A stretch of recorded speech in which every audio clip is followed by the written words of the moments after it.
पाक सरकार रहमतुल्लाह ताला अलैह का किस्सा आपके सामने पेश करेंगे जो यकीनन आपके लिए दिलचस्पी का बायस होगा।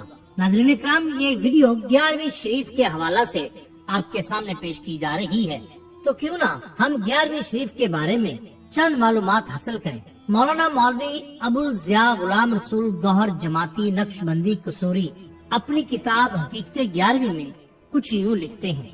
11वीं की हकीकत ये है कि खाने या शरीनी पर कुरान शरीफ का कोई रुकू या सूरा करीम पढ़कर या चंद आया करीमा पढ़कर दुआ मांगते हैं कि अल्लाह जिस कदर कुरान शरीफ पढ़ा है इसका और उस खाने या शरीनी के सदके का सवाब हमारी तरफ से रिसालत माब सल्लल्लाहु अलैहि वसल्लम, साहिबा किराम रिज़वानुल्लाह अन्हुम और मुसलमान तमाम मोमन मर्द औरतों को और खुसूसन बिलखुसूस हजरत गौसे आजम रज़ी अल्लाह ताला अन्हु की रूह को पहुँचा। बाज़ औक़ात तबलीग की नियत से एक महफिल का इनाकात भी किया जाता है और हम अकीदा लोग ज़ौक़ शौक से जमा होते हैं।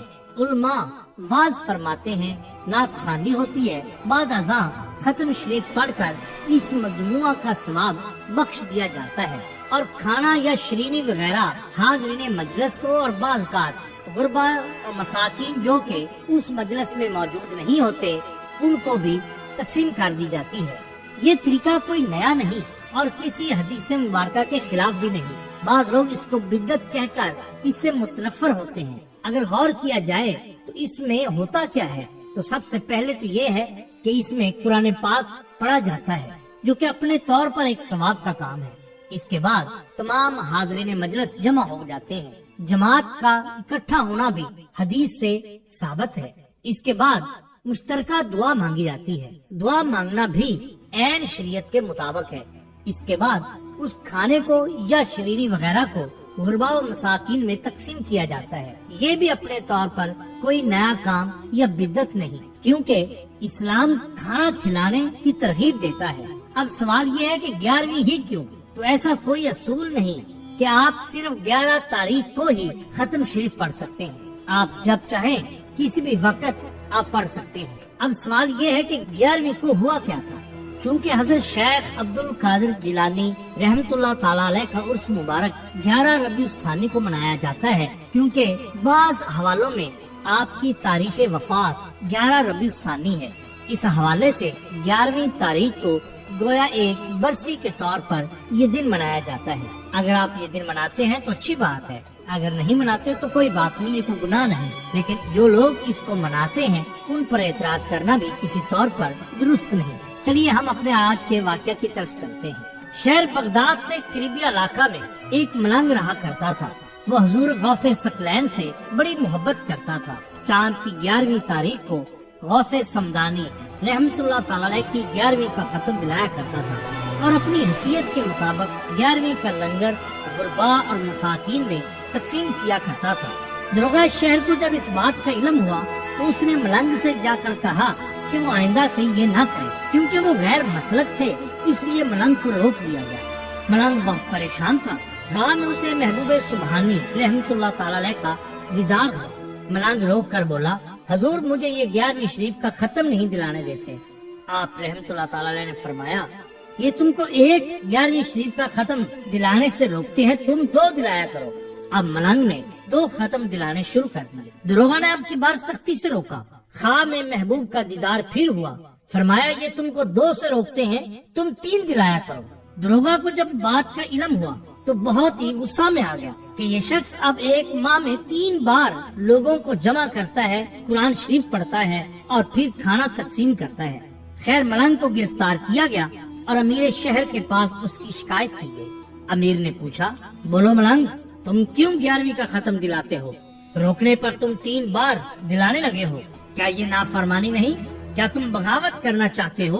क्या तुम हमारे लोगों को हमारे खिलाफ करना चाहते हो? इस नाफरमानी की सजा जानते हो? मलंग ने नारा मारा और बोला, बुग़्ज़े गौस बुग़्ज़े पंजतन है और बुग़्ज़े पंजतन कुफ्र है। अमीर मलंग की बातें सुनकर गुस्से में भर्रा गया और उसको फांसी का हुक्म दे। मुकर्रर तारीख पर रूबरू अमीर शहर और दरोगा मलंग को सरेआम फांसी देने के लिए फांसी घाट पर लाया गया। अवाम का एक जम्मे गफीर वहाँ पर था। बादशाह ने खड़े होकर ऐलान किया, دیکھو لوگوں، جو بھی ہمارے علاقہ میں نیا کام کرے گا، کوئی بدعت کا کام کرے گا، جیسے یہ شخص 11ویں کا ختم دلاتا ہے، تو اس شخص کا بھی یہی حال کریں گے جو اس کا کرنے والے۔ لگا دو اس کو پھانسی۔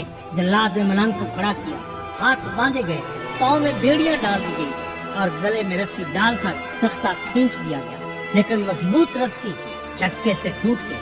عوام سا منظر دیکھ رہے تھے۔